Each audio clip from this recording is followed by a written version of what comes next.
बिस्मिल्लाहिर्रहमानिर्रहीम। Welcome to electrical career academy. आज हम बात करेंगे सर्टिफिकेशन के हवाले से कि इलेक्ट्रिकल इंजीनियर्स के लिए सर्टिफिकेशन कितना ज़रूरी है, क्यों ज़रूरी है और कौन कौन से सर्टिफिकेशन जो है इलेक्ट्रिकल इंजीनियर को चाहिए। अगर आप इलेक्ट्रिकल इंजीनियर है, फ्रेश ग्रेजुएट है या डिप्लोमा होल्डर है तो ये वीडियो आपके लिए है। वीडियो को स्किप ना करें और वीडियो को कम्प्लीटली देख लें। आजकल मार्केट जो है बहुत कम्पिटिटिव है। दुनिया में हर कंट्री जो है वो बहुत कंपटीशन में जा रही है, इंजीनियरिंग के हवाले से या अदर जितने भी फील्ड्स है सब के हवाले से। मैं आज जो सर्टिफिकेशन का बताने जा रहा हूँ वो आपको जॉब पर्पज़ में बहुत हेल्प आउट करेगा, इधर एशियन कंट्रीज़ में और गल्फ कंट्रीज़ में। सबसे पहले है वाई सर्टिफिकेशंस मैटर। सर्टिफिकेशंस क्यों मैटर करता है? सर्टिफिकेशन जो है प्रूव करता है कि इस बंदे के पास कुछ स्किल्स है। आजकल एम्प्लॉयर जो है वो CGPA की तरफ नहीं देखते, वो स्किल्स की तरफ देखते हैं। वो जानना चाहते हैं कि आपके पास कौन सा स्किल है। Can you design electrical system? Can you work on industrial automation? Can you use engineering software? Do you know about international standards? Can you solve real time engineering problems? तो ये चीज़ें आपकी सर्टिफिकेशन में cover हो जाती है और certification आपको डिफरेंस देती है दूसरे लोगों से जिसके पास सर्टिफिकेशन ना हो और उस सर्टिफिकेशन के मुताबिक उसके साथ नॉलेज ना हो। सबसे पहले हमारे पास आ जाता है एडवोकेट इलेक्ट्रिकल। एडवोकेट इलेक्ट्रिकल जो है बहुत ज़रूरी है एक इलेक्ट्रिकल इंजीनियर के लिए कि उसके साथ इस सॉफ्टवेयर की सर्टिफिकेशन भी हो और इस सॉफ्टवेयर के रिलेटेड जो है वो नॉलेज भी हो, ताकि वो इंटरव्यू भी इजीली क्लियर करे और फिर जब इसके रिलेटेड जॉब कर रहा हो तो जॉब में भी उसे आसानी हो और वो इस ऑटोकैड सॉफ्टवेयर को इजीली यूज़ कर सकते हो। ये वाइडली यूज़ होता है इलेक्ट्रिकल ड्राइंग्स के लिए, कंट्रोल पैनल्स के लिए, वायरिंग डायग्राम्स के लिए, SLDs के लिए मतलब सिंगल लाइन डायग्राम्स के लिए और इंडस्ट्रियल इलेक्ट्रिकल डिज़ाइन के लिए। अगर आप फिर प्लानिंग कर रहे हो कि आप काम करें MEP में या पावर डिस्ट्रीब्यूशन में या इंडस्ट्रियल प्रोजेक्ट में या कंसल्टेंसी में, तो ऑटोकैड जो है स्टिल बहुत इम्पॉर्टेंट एक और एसेंशियल सॉफ्टवेयर है कि आप उसको लर्न करें।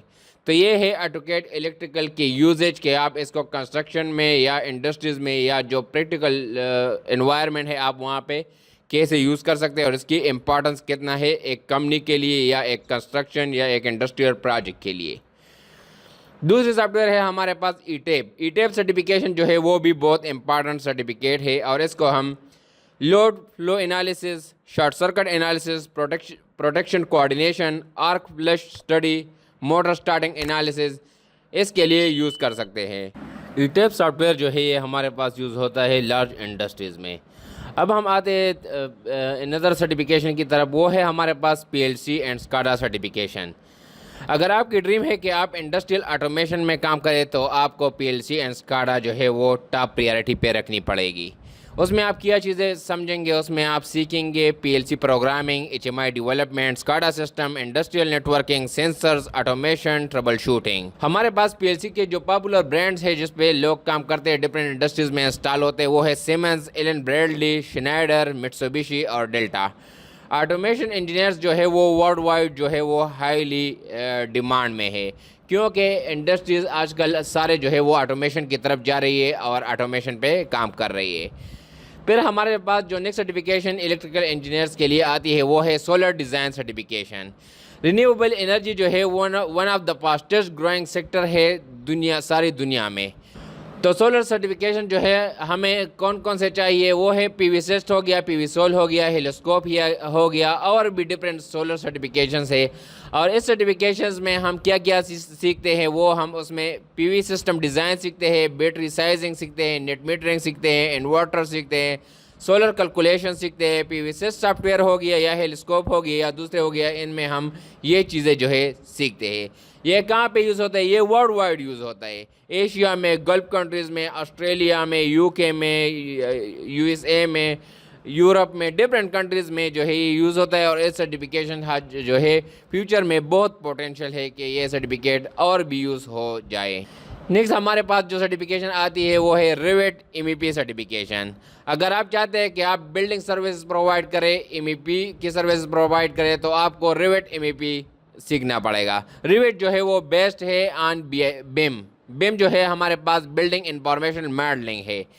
इसमें आप क्या सीखते हैं? इसमें आप इलेक्ट्रिकल लेआउट सीखते हैं, लाइटिंग डिज़ाइन सीखते हैं, केबल रूटिंग सीखते हैं और coordination with mechanical and plumbing सीखते हैं। कि कोऑर्डिनेशन मतलब कहीं पे ओवरलैप तो नहीं आ रहा, कहीं पे इलेक्ट्रिकल सिस्टम मैकेनिकल सिस्टम को क्रॉस तो नहीं कर रहा। तो ये चीज़ें आप इसमें सीखते हैं। फिर हमारे पास आते हैं protection relay certification. Power utilities need engineers जो कि प्रोटेक्शन सिस्टम को समझते हैं। इसमें जो टॉपिक्स इंक्लूड है वो है रिले सेटिंग्स, सीटी and PT means current transformer and potential transformer, differential protection, distance protection, transformer protection, feeder protection. ये सर्टिफिकेशन जो है हाईली यूज़ होता है और हाईली यूजफुल है अगर आप काम करते हैं पावर प्लांट्स में, ग्रिड स्टेशंस में, ट्रांसमिशन कंपनीज़ में और डिस्ट्रीब्यूशन कंपनीज़ में। फिर हमारे पास नेक्स्ट जो सर्टिफिकेशन आता है ये सारे इंजीनियर्स के लिए बहुत इंपॉर्टेंट है। ये सर्टिफिकेट है प्रोजेक्ट मैनेजमेंट सर्टिफिकेशन।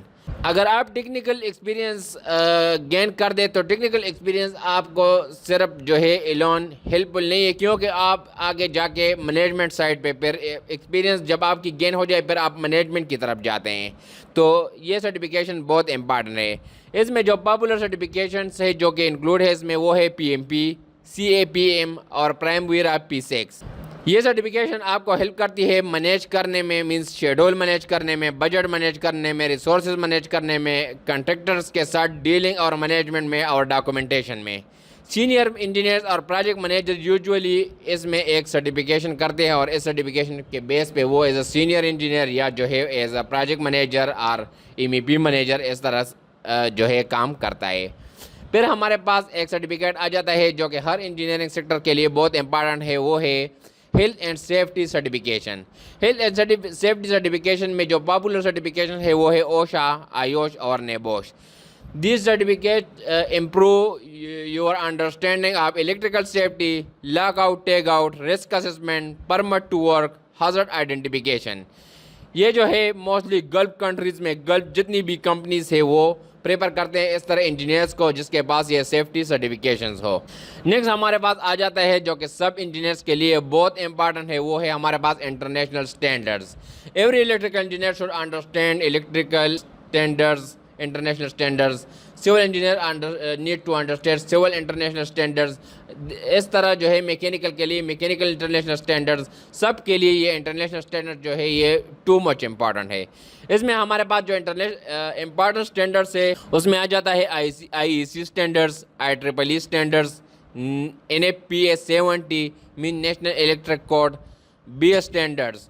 अगर आपको इस स्टैंडर्ड्स का पता हो तो आप जो डिज़ाइन, क्वालिटी, इस चीज़ों को बेहतर बना सकते हैं और इंटरव्यू भी आप इजीली सीख सकते हैं। एक बेसिक सर्टिफिकेशन की बात करते हैं जो कि टू मच इम्पॉर्टेंट है इंजीनियर्स के लिए और अदर जितने भी फील्ड्स हैं सब के लिए, वो है Microsoft Office means Microsoft Excel certification. ये जो है बहुत इंपॉर्टेंट है। इससे आप BOQ प्रिपरेशन करते हैं, कास्ट एस्टिमेशन करते हैं, लोड कैलकुलेशंस करते हैं, केबल शेड्यूल्स बनाते हैं, वोल्टेज ड्रॉप कैलकुलेशंस करते हैं और प्रोग्रेस रिपोर्ट आप इसमें बनाते हैं। तो इसलिए ये जो है एक बेसिक सॉफ्टवेयर है जिसको आपको समझना जो है वो इंतहाई ज़रूरी है।